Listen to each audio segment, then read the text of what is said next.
अच्छा सवाल है, देखते हैं क्या दिया गया है। A rod of weight W is supported by two parallel knife edges A and B and is in equilibrium in a horizontal position. The knives are at a distance D from each other. Center of mass of the rod is at a distance x from A. Normal reaction on A is dash. ये आपकी एक road है, दो edges के ऊपर rest कर रही है। ये दो एजेस हैं, लेट्स से ए और बी, ये दो एजेस हैं। सेंटर ऑफ मास कहीं डेफिनेटली बीच में ही रहेगा।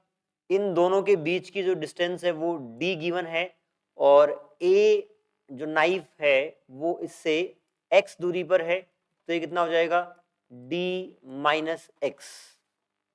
और ये सिस्टम आपका इक्विलिब्रियम में है। इस रोड के ऊपर तीन फोर्स लगेंगे, एक वेट का, एक normal reaction at point A and normal reaction at point B.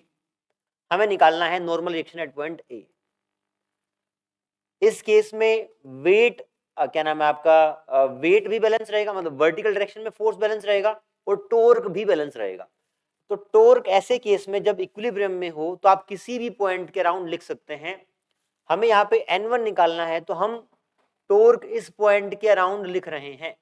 कारण क्या है कि हम इस पॉइंट के अराउंड टॉर्क लिखेंगे तो N2 का टॉर्क 0 हो जाएगा, N2 वेरिएबल आपकी पिक्चर में ही नहीं रहेगा। तो N2 वेरिएबल को हटाने के लिए we are writing torque around this point. अब देखें आप, एक टॉर्क लगेगा W का इस साइड, जो उसको इस साइड घुमाएगा एंटी क्लॉकवाइज डायरेक्शन में, और जो N1 है वो साइड घुमाएगा, और इक्विलिब्रियम में आपका तो घूमे तो कहीं पे का नहीं, तो इसके कारण जो टॉर्क बनेगी डाउनवर्ड, इसके कारण जो बनेगी ऐसे इस तरीके से, दोनों बैलेंस करेंगी। Torque due to this force, distance कितना हो गया d माइनस एक्स, फोर्स कितना हो गया W, तो W into d minus x, ये टॉर्क आपका इस साइड हो गया, उसका torque N1 into distance d, N1 निकालना है हमें, W d minus x upon d।